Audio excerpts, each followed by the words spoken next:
Yeah, Vinayak, I think we can start. So today's topic is a very interesting topic. It's a 60-40 portfolio. It's basically, so let's look at what 60-40 is. Vinayak, if you can just, move on to the next slide. So what is the 60-40 investment strategy? A typo. I think there's a small typo there. Please rectify that. Right? Uh, so the 60-40 is a classic investment strategy, right? So it's basically 60% equity, 40% in fixed income, right? Now, this is a very fixed sort of an allocation towards, a particular asset class, right? And this basically is the root of the modern portfolio theory, where they just speak about how important diversification really is, right? So you would have heard that, you need to diversify, your money to make sure that you're well protected against any particular downturn. So what you see usually across, uh, portfolios that we've reviewed is that in the same category, they would have multiple funds. Right? Let's say if it's a flexi cap fund, they would have five flexi cap funds or four flexi cap funds. If it's a small cap fund, they would have three small cap funds. That's not what diversification really is. Diversification really is, putting your money across different asset classes so that your entire strategy is very flexible to take advantage of any cycle that comes up in any of the particular asset classes. So, for example, today we are in a scenario where allocating less money to equity makes a lot more sense than allocating more, because today valuations are not very conducive to put in high sums of money. So I would say rather that investors should park their money in alternate asset classes, in precious metals, in fixed income, or arbitrage, something like a liquid, where you can just weather through, settle for lower returns, and then when the time is right, that time you start dripping down into equity. Right. So, but we look at this concept of 60-40 and how a flexible sort of a mandate, rather than having a 0 to 60, we can have 0 to 100 in any of the particular asset classes, right? So, Vinayak, you can go to the next slide. Okay, let's take a poll. You guys can put the answer in the chat box. So, do you invest in a mix of equity and fixed income?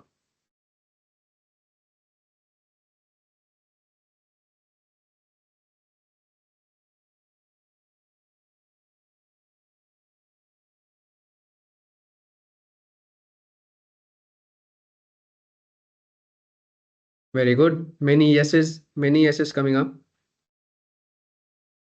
Okay, so we'll go on to the next one, right? You can go to the next slide.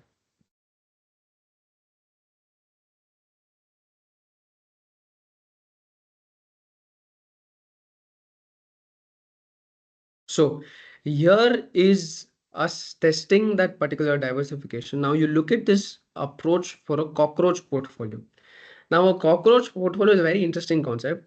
If you do recall that even during the extinction of dinosaurs, that time cockroaches were still existent. Nothing really happened to them. They were not they were unshakable, right?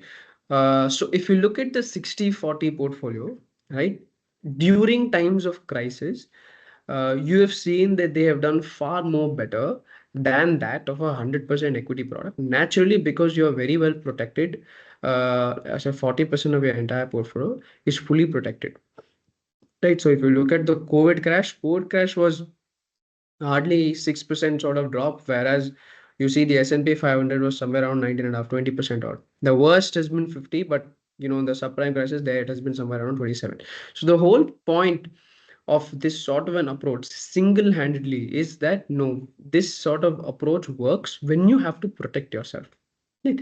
And we have come to a point where you need to protect yourself. Right? Now is not the time for you to ride the volatility up.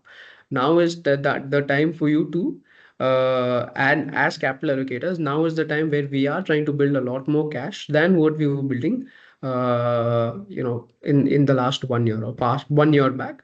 Today's scenario is completely different. Today's scenario is that yes, you need to reap the benefits out of it. There's a lot of volatility that can come up because of the US election, and hence having a flexible mandate works. You can go to the next slide.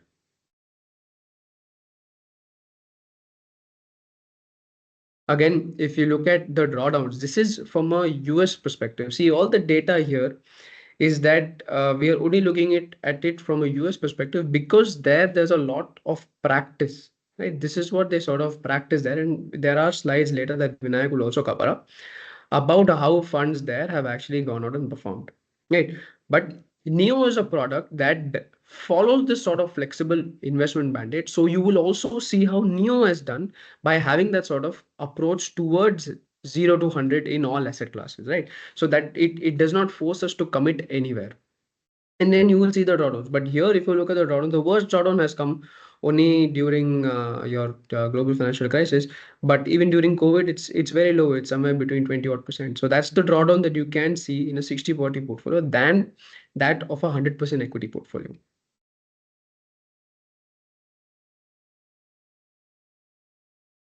Right. So is the 60/40 still relevant? Now, what I wanted to see is that the standard deviation, right, over the last over 10 years has been somewhere between 9.5% or 9%, right? So what this means is that the volatility is completely, so if you compare that to a 100% equity product, the volatility is very, very low. Right? Now, usually when the volatility is low, you don't fall much, but do you rise as much as what you do as a 100% equity product? The answer is no. Right? It's simple. The answer is no. You have to be okay. You have to have two things in mind. One is that yes, as an investor, you need capital protection to be your main priority, right? So when you think of capital protection, the next thing that you have to think is that no, I will not invest whenever there is a period where equity valuations are extremely high. I will only invest when valuations are in my side. Otherwise, I'm going to go to all the other asset classes. And that is what helps you weather through that sort of volatility. So what has been happening in the last couple of years also is that the volatility has been very stable. It's not gone up. Been very, very stable. And the median return also has come down because we don't see a bond market rally that has happened. The scenario was such that we were having a 0% sort of an interest rate scenario. Now that's not the case, right? So there is a good scope for a rally to happen in the bond market space, right? Across the world.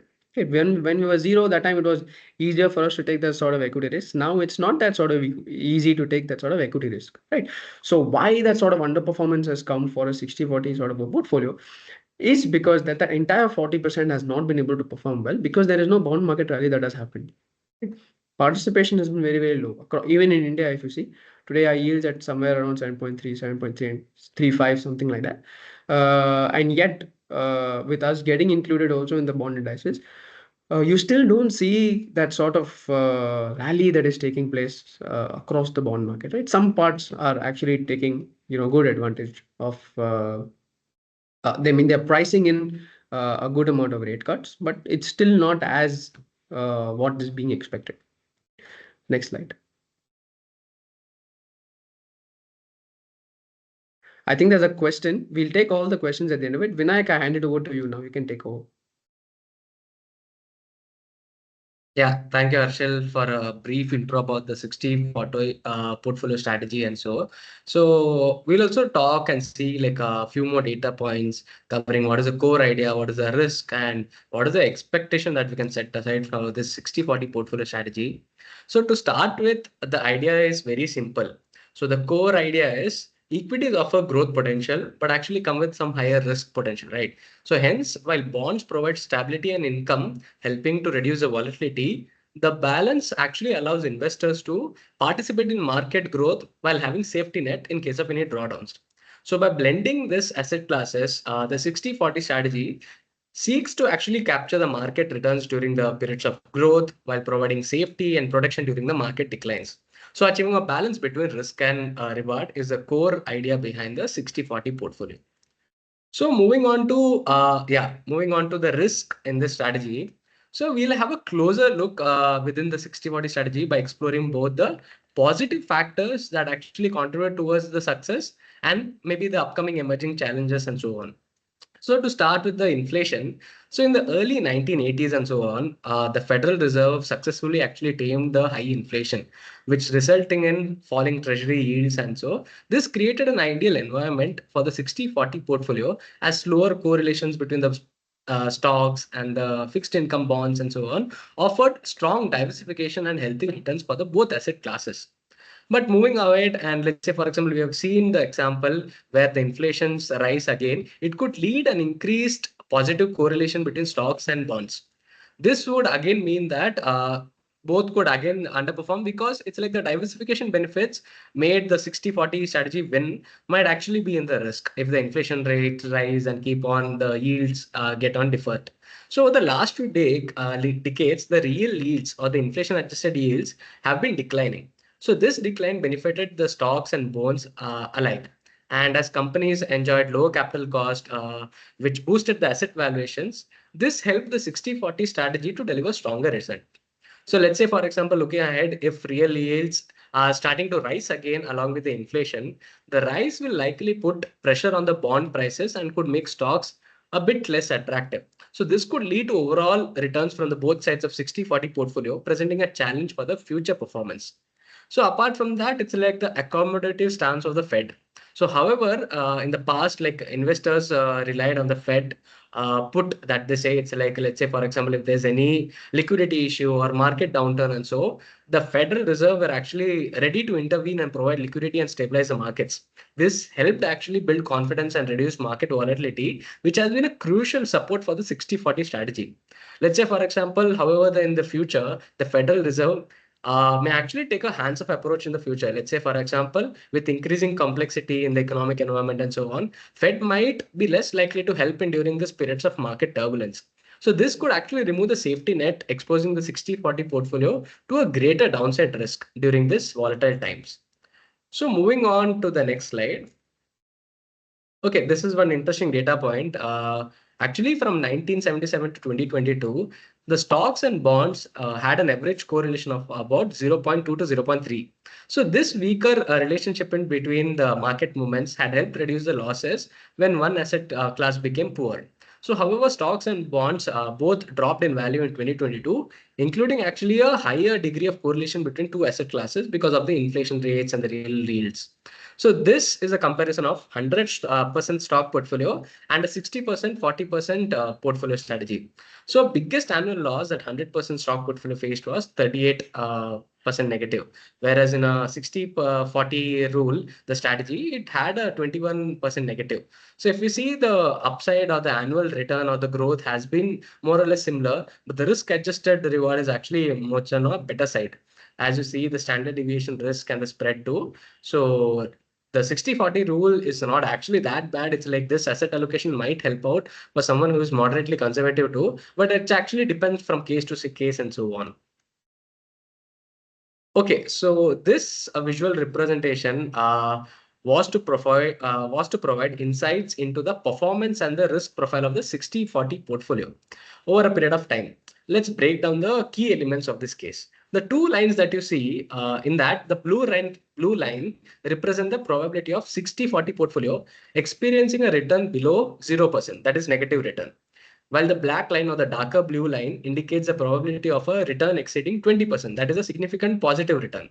So let's say, for example, if you observe, both the lines have fluctuated over a period of decades, and notice the peaks and troughs, which correspond to period of market volatility and stability. The darker blue line is the probability of a larger drawdown of the 60-40 portfolio. That probability has actually come down significantly and is actually below average also. So because the inflation momentum remains negative, inflation is the biggest risk to the 60-40 portfolio, simply because it can trigger central bank again tightening, which pushes up the real rates, which weighs beyond the equities and bonds. So in conclusion, it's like what I would say is this graph would highlight a shift in the risk return profile of the 60-40 portfolio. The best way to put down is like, let's say, less downside risk, but also very little upside risk. That risk is now going the other way. When rates come down and the equities can be buffered by bonds, so the downside risk is starting to be again lower and actually getting better.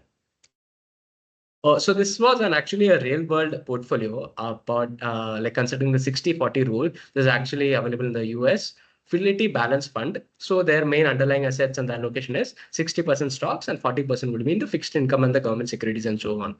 So it's like compared to a primary benchmark of S&P 500, that's 100% equity, and a secondary benchmark that's a similar hybrid balanced fund strategy where 60%, 40% rule is there, but it's actually a version of ETF, passive managed fund, whereas Fidelity Balanced Fund is an active managed fund.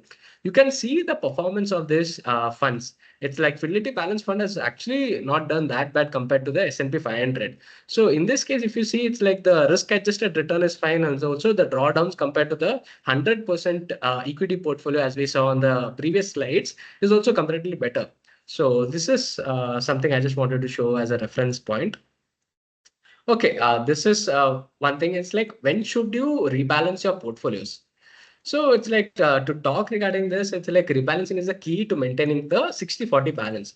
Over a period of time, as the markets rise, the equity portion may actually grow faster than the bond allocation or vice versa, disrupting the balance and increasing your risk exposure. So one thing that we found out was in a data report was managing the stocks, bonds, that is 60-40 portfolio with a yearly rebalancing, you would have obtained a 10 to 11% compound annual rate in last 30 years and so. And with a quarterly rebalancing over the same period, the return would have been somewhere around 8.37%. Because it was a risk adjusted return, you are maintaining the balance to 60% in equity and 40% in debt. Because quarterly rebalancing, it was on a regular 4 months basis, 3 months basis, and so on. So this is a comparison that we wanted to show. So there has been data on 1 year, 5 year, 10 year, 30 years, and max period. So let's say, for example, a person did no rebalancing in a year last year.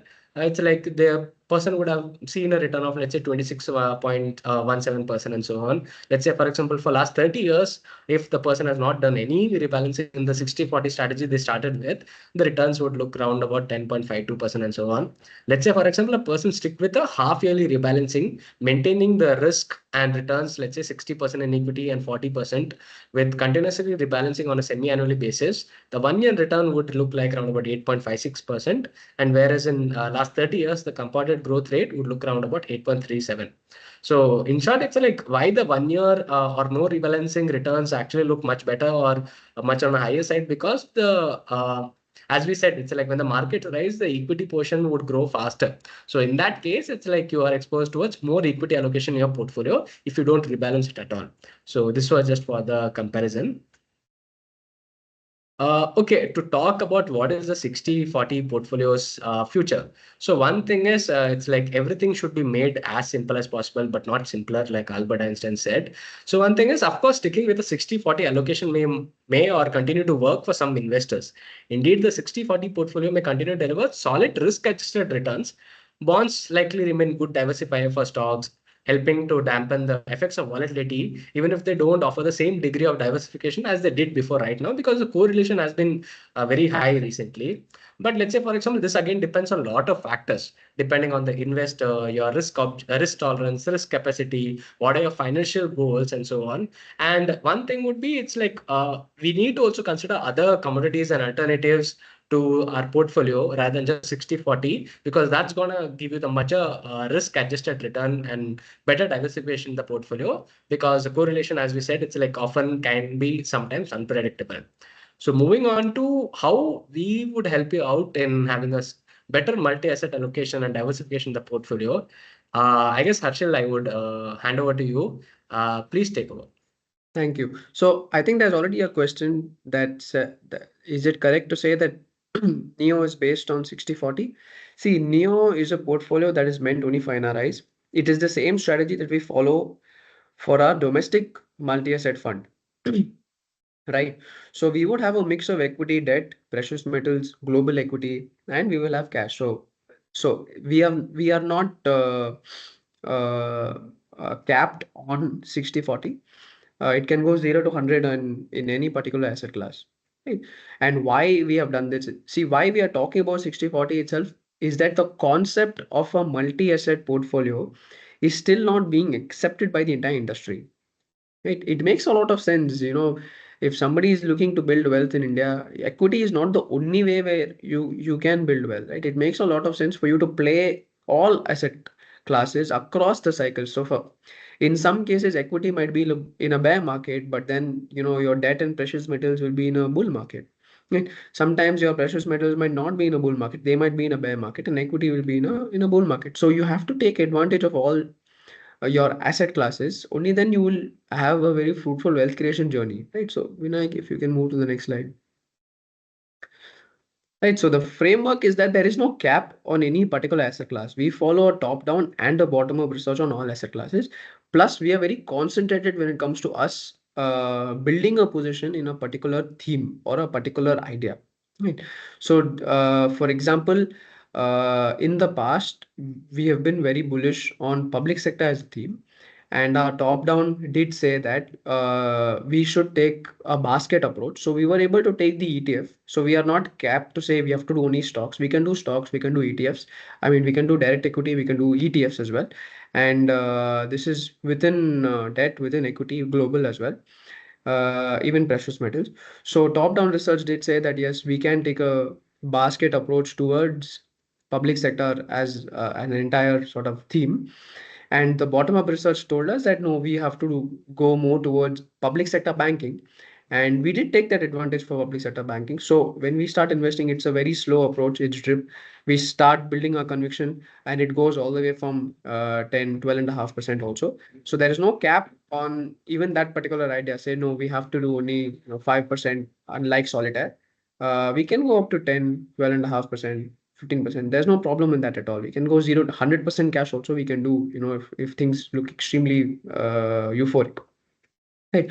So we are able to take that concentration across themes while we are being diversified across all the other asset class also. So it's a win for both the scenarios, right? So we are getting the best of both investment strategies. Right. Vinayak, if you can go to the next slide. Right. So how are we taking this sort of multi-asset approach? See, when you see inflation is high, interest rates high, fixed income usually goes out and outperforms. When you have a high growing scenario, plus there is earnings re-rating, which we have seen in the last 2 years, your equity has outperformed. We have not yet seen fixed income outperform, but when we are having a scenario that is low growth, and there is a cause for having a dynamic strategy, that time an approach like a multi-asset approach outperforms. So it's not 60-40. We have not had a cap on any particular category. We can go 0 to 100, and we prefer to do 0 to 100 because it gives us that flexibility, because opportunities keep on coming. So today, if you do onboard on Neo, your portfolio will not be the same as somebody who came in 1 year back. And you will have a lot more fixed income, you will have a lot more of precious metals than you would have on the equity side, right? So there the strategy is completely different. Here the strategy is completely different. Those portfolios are working based on how they were built. Then what are the options that we can do to increase our allocation towards other asset classes? That's what happening on this side. And here it's a completely different strategy. So overall, right, you would see how much is our allocation towards each particular asset class going forward. Like, if you can go to the next slide. Right, so if you look at our drawdowns have been as good as the multi-asset index fund. This is basically the index. So we have done much more, we're almost similar to that of the multi-asset index, and we've done much more better than the Nifty 50 index. So Neo has been able to handle its drawdowns very, very well. Right now we are overweight on the equity side on an overall portfolio, but newer portfolios that we're able to build, they are overweight on precious metals, they are overweight on debt, they are overweight on cash. So naturally you are we are able to weather through volatility. Naturally, you are also able to sort of take advantage as and when time comes for moving towards riskier parts of the market. Right now, we do not want to go towards the risky parts of the market. Right. So as of now, on a portfolio level basis, right, the entire portfolio level basis, we are at 78% equity. Precious metals is about 12%. Cash is right now about 6.5% 7% if you include liquid as well. There is small exposure towards global. We are not comfortable yet to increase our allocation there. We've had a significant allocation towards that part. We've been scaling that part up as well. Still, it does look like it's about 23%, but on an overall basis, money has continued to go towards that idea as well, right? So if you look at from our inception, we have done a 32% return. The last 1 year also we have done fairly well, but somebody looking to invest in Neo should have a return expectation of somewhere between 12 and 15%. That's the return expectation that you should have over a very long period of time.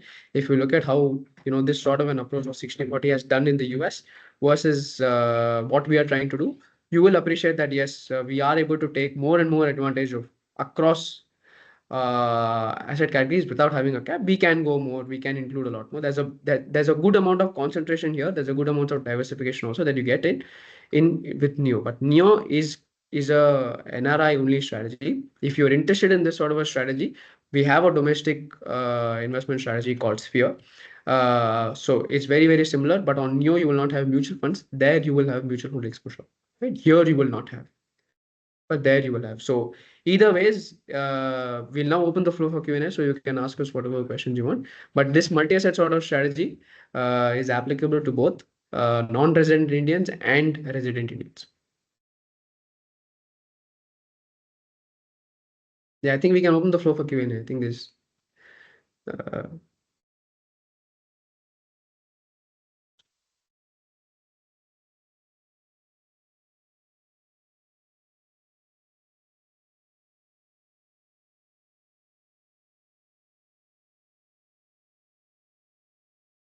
okay, so there's a question that says, does gold uh, alternate cluster also? Yeah, so we are including it in our strategy to diversify. They might not. Theirs is fixed income, so they will have only they will have a diversified approach toward bond investing, which in itself will be 10-year, 5-year, 3-year, treasury, 2 to 5 year. They will have all that. We will have across. So we are not, we don't have a particular cap. Right. For somebody who's 52 years old and you're going to retire in the next year, 60/40 is comfortable for a moderator. See, we will have to see whether this sort of approach works for you. Ultimately, what we are trying to do, then what we will try to do for you is to build a particular corpus that you can live off of. Right. So we will have to see how much your current expenses are, how much your income is currently, how much you have saved, your savings entire kitty, and only then based on how much you're spending in a month, we will be able to project to say, okay, this is the money that we require for a comfortable retirement, and after that live off that particular corpus while we are having a moderate growth rate.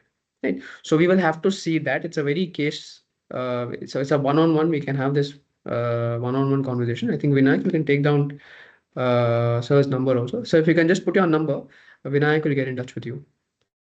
Sure. Yes. Okay. How do we compare the performance of Neo and Sphere? You don't need to compare the performance of Neo and Sphere because this Neo started a year after Sphere. Philosophy is the same. The way we are running that particular portfolio also is the same. It's just that we just can't take mutual funds there because it's it's a hassle for the non-resident Indian to show to the authorities there.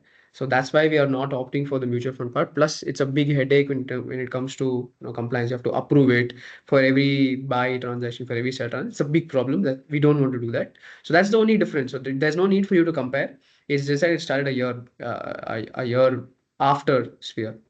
New as for NRI. So yes, we are investing currently in the international market.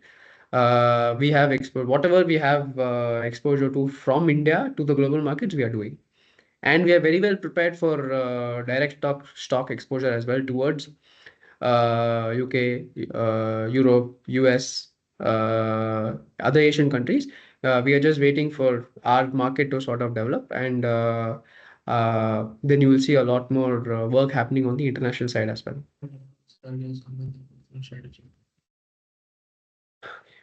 How does the multi-asset strategy different from Ray Dalio's all-weather strategy? See, our entire philosophy is all-weather. This is all-weather. 60/40 has nothing to do with all-weather. All-weather means you should have the ability to take off your entire money and stay on cash. Right? When it makes sense for you, buy cheap is what all-weather is all about. Right? And this is what we are trying to do. We are only trying to take advantage of markets only when there is a good amount of margin of safety so that we can start investing slowly, and our exits also are very slowly. So all weather is basically what we are doing at Neo. We have not put that slide that basically how the fund is positioned is basically right now we are bullish on the financialization theme. So we are overweight towards particular parts of the equity market that are cheap, and it is an all weather strategy. So it works even in a bull market, it works even in a bear market. Is the mutual fund based or PMS based strategy? What is the minimum is 50 lakhs for a PMS strategy. Mutual fund is separate. I think milestones to wealth is if you're not on milestones to wealth, get on milestones to wealth. There is no minimum investment for mutual fund there. And I just go to that slide for fees and Yeah.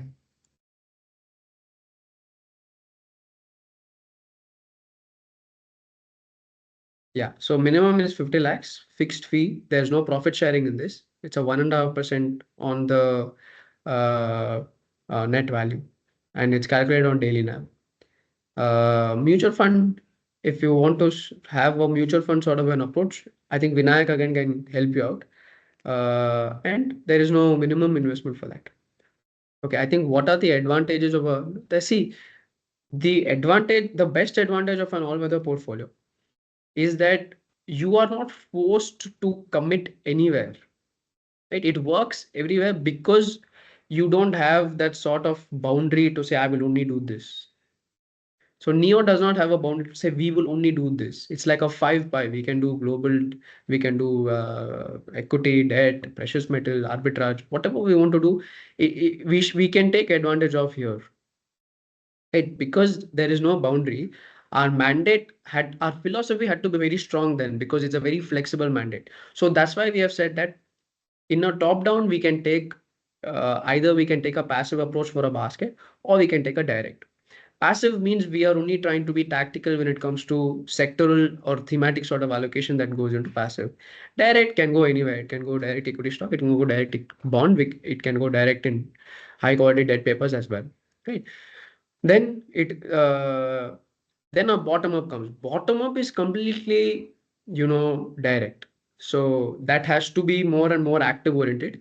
And so that's why we are trying to have a direct stock exposure only there. So these are the differences. We are able to take advantage of various themes, various sectors as a basket because we can do ETFs also. For some strategies, equity means they have to do only direct stock. We don't have that. That's why we were able to take public sector as an opportunity for us to invest in.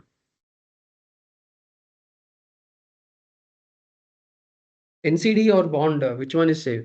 Um it depends on what your need is. If your need is just passive income, I mean, you can stick to anything. A bond has as much risk of an equity to fail.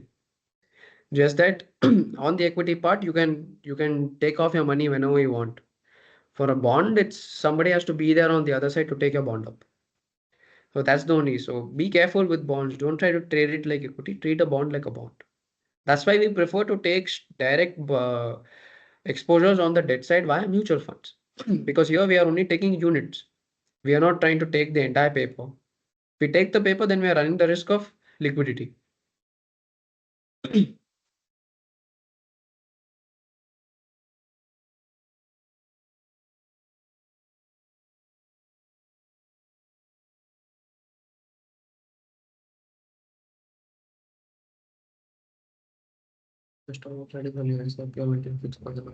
Acha, what is the best top-up strategy for Neo? SIP or maintain SIP? SIP is the best option for you because here it works like a mutual fund only. You can continue, keep doing your SIP here. We will take care of the entire allocation. We will already maintain some portion in cash, right? So SIP is the best way for you to keep contributing towards Neo. Not only Neo, towards Solitaire, towards Vriddhi, towards True Blue, towards Sphere as well. Right? Across all our products, SIP is the best way for you to sort of contribute. And whenever you are able to contribute something from a lump sum part when your bonuses when your bonuses come in or something, you get extra, some sale of property. Redirect it here. But until then, please continue to do SIP. SIP is the best. Try to top up SIP, step up SIP whenever you can. But SIP is the best strategy. See, we have not yet started to publish that data of how an SIP portfolio is working versus that of a lump sum. Internally, we have done the math. Internally, we are seeing the results, right? So naturally, when we start publishing, you will also start getting that level of confidence. What is the minimum SIP amount? I know minimum SIP amount, but if you want to make a meaningful contribution to your wealth, then it should be a high number. It should be a 50 lakh portfolio. Naturally, you should look to about a percent or so every month as contribution. Best SIP frequency. Nothing is best SIP frequency. You should do monthly, no quarterly. You can do quarterly, but the point is that you should calculate based. Okay, I have on my 50 lakhs of whatever I'm trying to invest. I need to put at least 10 to 15% contribution in the year, or 15 to 20% contribution in the entire year. Now, how you split it? That's up to you, right? But you are having a monthly option to fix it. You can choose a monthly option to fix it. What I'm telling you to fix is on your initial contribution, how much is it that you should be willing to contribute? So that 50 becomes 70. On that 70, what is it that you should be contributing as a percentage every year? That's how you build wealth. That's how you set that particular target, and that's how you build wealth. That way, you are also disciplined in your approach, and our capital allocation also is, I mean, it's going in the right direction. Yes, 10 to 20% in a year you should look to do.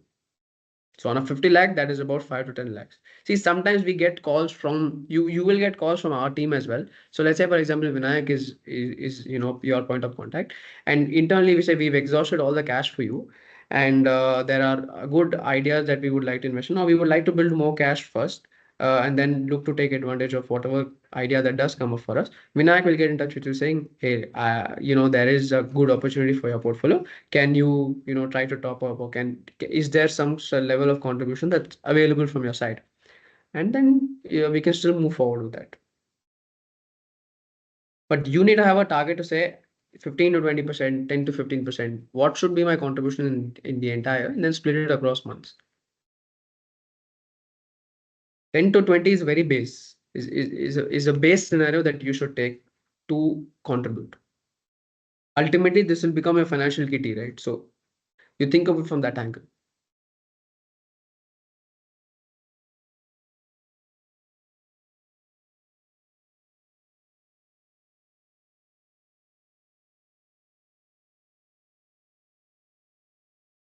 You don't have to do anything. So the question is, as you said, 40% debt in this portion, we should buy a debt mutual fund. See, if you onboard with Neo takes care of a debt allocation, right? For a 60-40 portfolio, you will always have to commit 40% to debt, even if it makes sense, even if it does not make sense. Here we can calibrate to say, no, we want only this much in debt. The rest can go across all the other sort of asset classes, right? But we in Neo, we have the option for ETF. We have the option to keep cash as well. You might have that option to take advantage of mutual funds. So we have done multiple webinars on how you can take advantage of debt mutual funds. So I think you can just go on to that part. Right now, the opportunity is on the short term side and on the AAA side. You can get good yields. You can sort of lock in at. And whenever there's a rate cut, there will be a good amount of rally that takes place.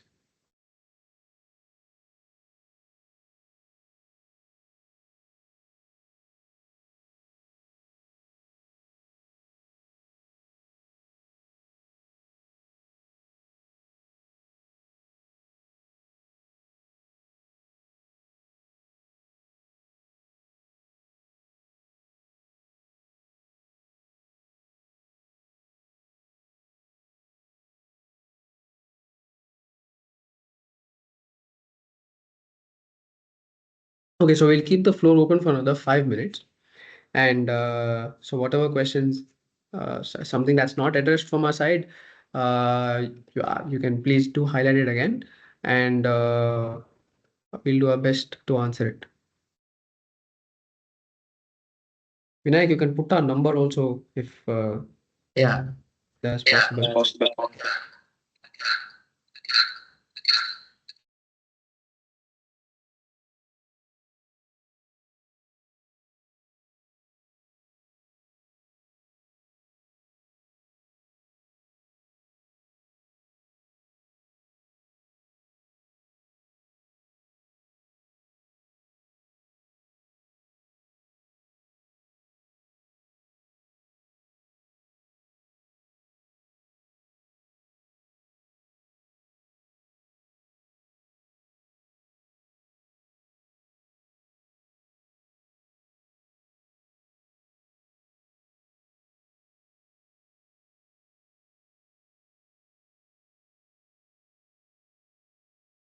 Is there any possibility for a tailor-made portfolio balancing? For example, I might have 40. Yeah, we can do on the mutual fund side.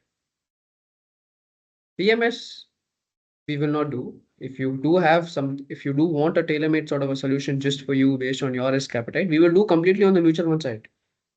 100% we can do. Not on the PMS approach, not as a PMS approach. You can contribute based on whatever your so like I said, I think there was another participant that wanted a one-on-one sort of a thing. We can do a tailor-made scenario for you. There's no problem. We can have 30% equity also. We can have 20% equity also based on a risk appetite. So it's not alone that you need to have 60. That's why we have flexible mandate. That's why we have a flexible mandate. So we can do, but it will be on the mutual fund side, not not on the PMS.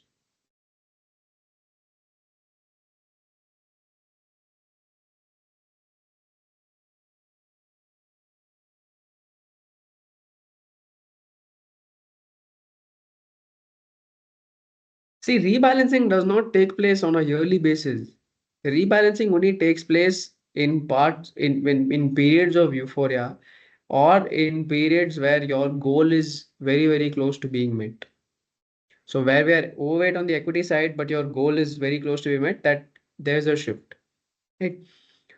If there is advantage for us to take on the equity side where you overweight on the debt side, then some money goes from that debt part to the equity part. It's not rebalancing does not should and it should not take place very often. Rebalancing should take place only in periods where there is madness, there is you over optimism. Second case is when you're very close to meeting your goal.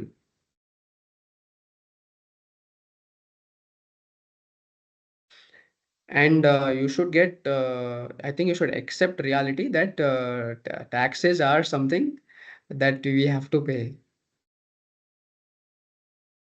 You consider it to be government's money and pay the entry tax, pay the exit tax.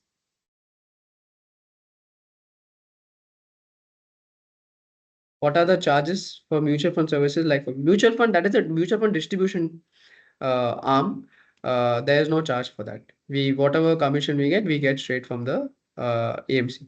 So we will choose regular plans, but there's no fee on that.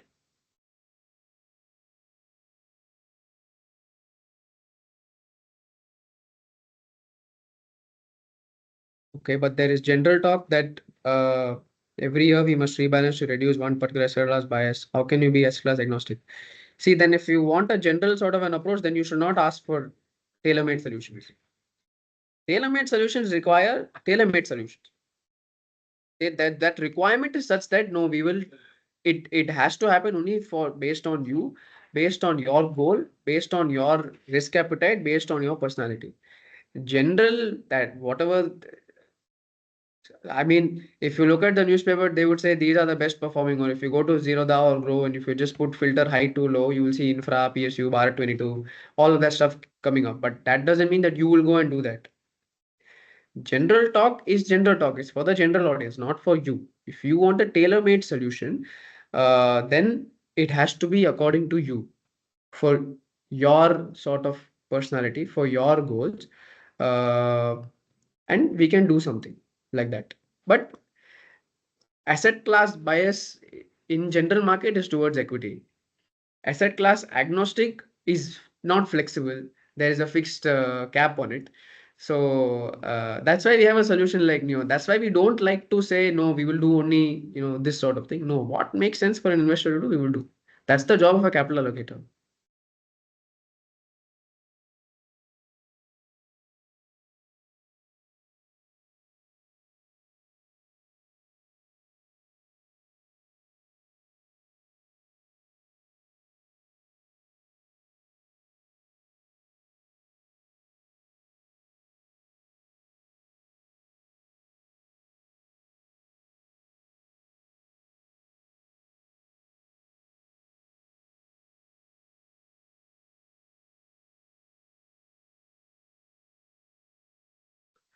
Uh, Fine, but you guys are not manufacturers of MF or PMS, right? No, PMS, we are a house, so we are the manufacturers for that particular product.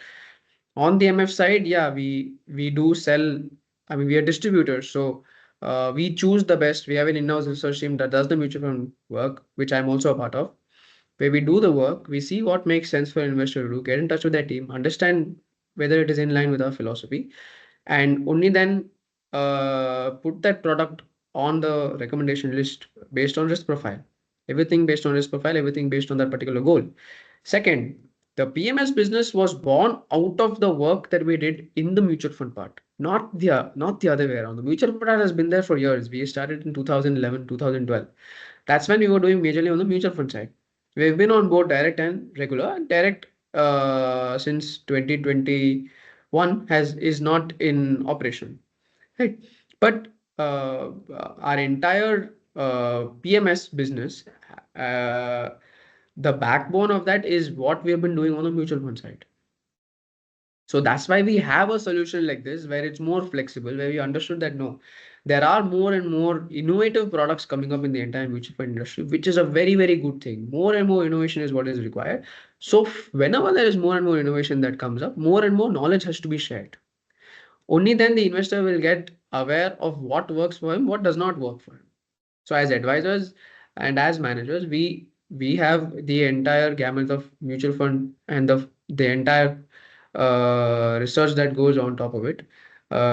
We skim through it. Only then it after that particular filter, it does come up to say "Oh, this sort of works, and we go about doing that. So that's why that's how it is getting made for you. It's not that it's not a retail store where Lay's is there, some juice is there, okay, sell it. No, there's nothing like that. You can say it's like today quick commerce also is becoming like that, so I can't even give you that example. Okay. How many number of mutual fund schemes are recommended at an average for one person? Depends. See, we don't like to do more than five or four, but again, depends on your risk profile, depends on your goal, what is required, and only then do. Number of schemes does not matter. If more number of schemes comes in, that's a problem. Uh, but it's not. It depends on you. Depends on what your goal is and your risk profile. What is the new talk of AIF? I heard there are multiple types of classes. No, we don't handle any AIF. We don't handle any AIF. It's a complex product. We don't do anything of that sort. We like to keep things boring and simple, like vanilla ice cream.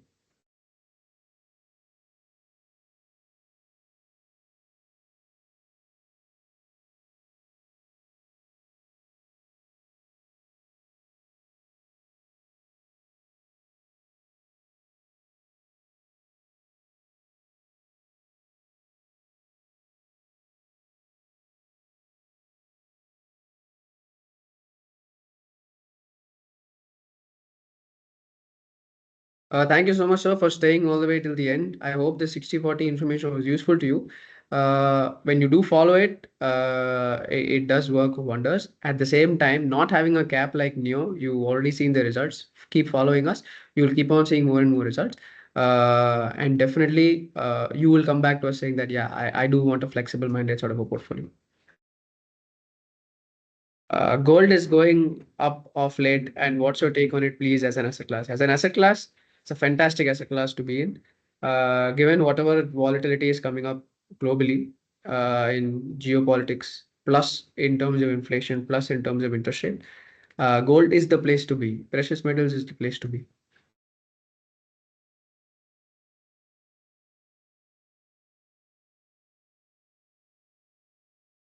You can go to the slide again to see precious metals. We will not be able to tell you what we are doing, but we do have exposure towards precious metals.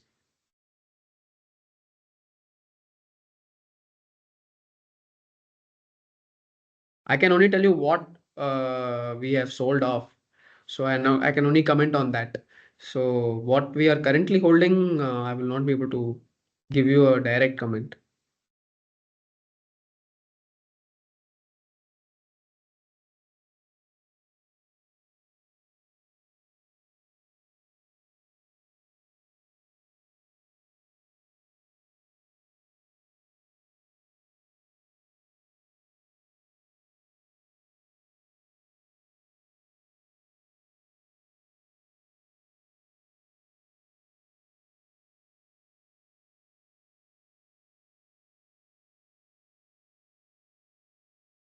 Yes, I think we've had multiple conversations regarding our equity position, and I seem to always recollect that yes, your uncomfortableness with our overall portfolio and overall allocation towards equity is very well aware.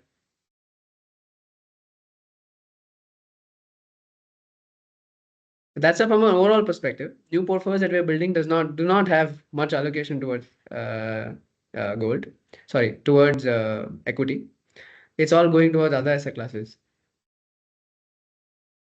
So it's all tailor-made only. So uh, this gives you a whole picture.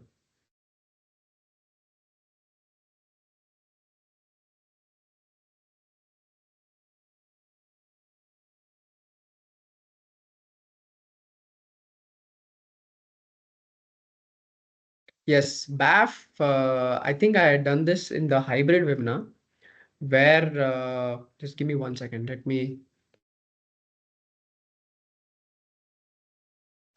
me try and send that to Vinayak so he can project it. Just give me 1 minute.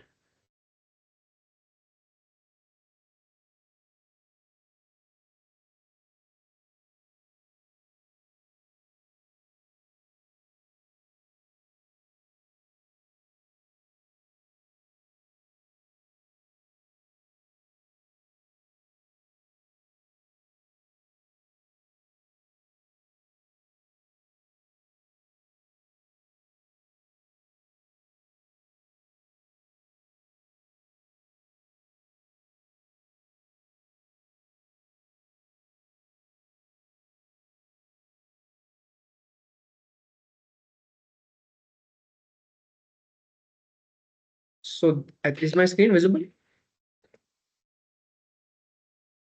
Yeah, Yes, so if yes, you yes. see here, right, if you see in the hybrid category, very clear from Amphi, 40 to 60% can be in equity, 40 to 60 can be in debt. That's the cap. Aggressive, 65 to 80. A dynamic asset allocation or balanced advantage, right? This is where they can go 0 to 100. That's the sort of category that we're trying to be in Neo, that we can go 0 to 100 across all asset classes, right? Multi-asset says that has to be at least 10%. They don't even say that there has to be a cap. Minimum 10% होना चाहिए. Right?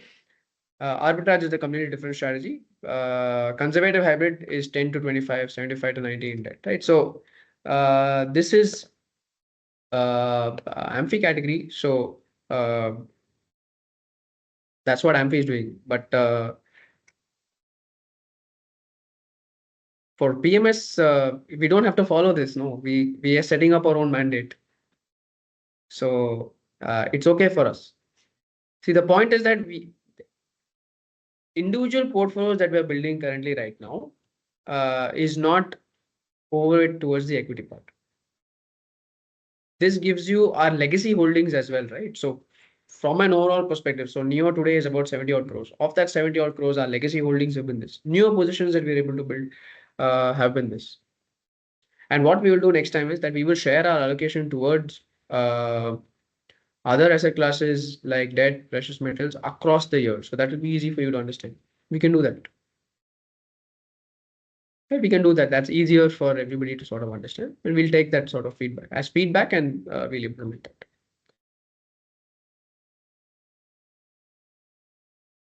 Okay, there's a good question. If I'm not wrong, in all the slides you showed, there were better returns when maintain 100% stock all along. So the customer, how do you convince us? See, the point is, you will still make the returns.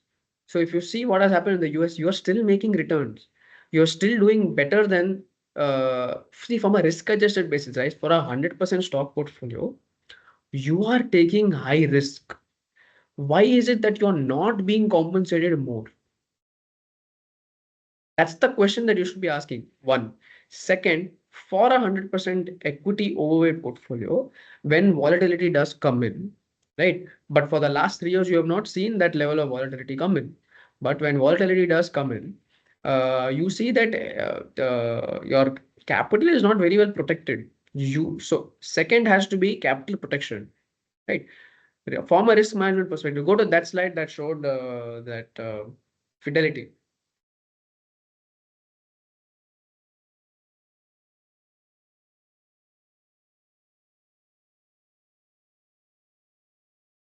See, for me, it's history, right?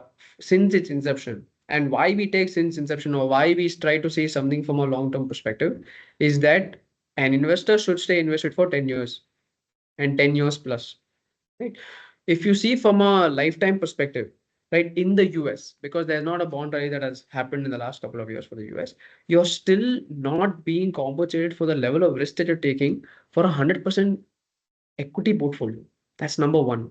Right. Where you're making 13%, 10 years, you're making 9.5% there. You're still not being compensated. It's just barely 3% odd sort of outperformance, where the risk is significantly lower. You go to that side of the drawdown. So it is doing that job of making sure that you make money, number one, and you make good money. Second, that you are well protected during a downturn. You don't lose a lot of money. The problem is that when people start losing money is when their risk appetite changes. Today, your risk appetite can be high because you're making money. Tomorrow, when the market turns, you suddenly your risk appetite starts changing.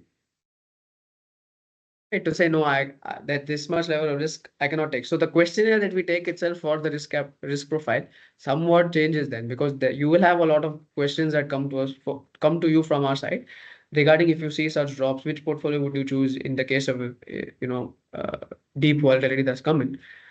So naturally, our inclination is more towards places where we can make good money, but priority is that in periods where there is downturn, we should have optionality to take advantage of volatility, and that is what 60/40 gives you. 100% equity will not give you.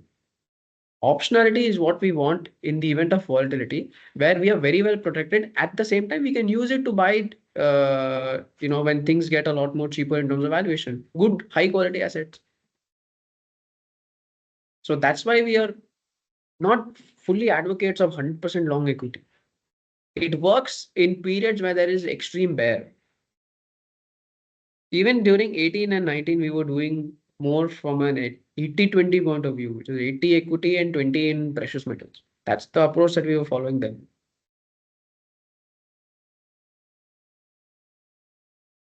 Okay. Will you be able to share this presentation before the review? It will come on YouTube. Will it come on YouTube, Vinayak? Yeah. Yeah, it will be premiered tomorrow. So Okay. you'll be able to So access you it. can just go to ithoughtpms and you can go to the live section. You will get uh, you get the whole presentation. You get everything.